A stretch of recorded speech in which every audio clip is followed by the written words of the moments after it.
everyone. Today I will introduce how to calculate the heating time of a heat pump water heater to you based on a 9.5 kW heat pump model and 1,100 liters water capacity. We have a formula to calculate the heating time of a heat pump water heater.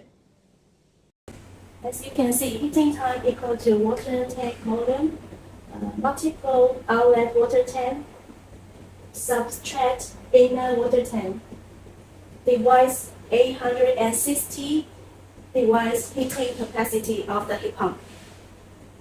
So if the water volume is 1,100 liters, and suppose the inlet water tank is 30 degrees Celsius, and the outlet water tank need to be 60 degrees Celsius, and the heat pump model is heating capacity is 9.5 kW.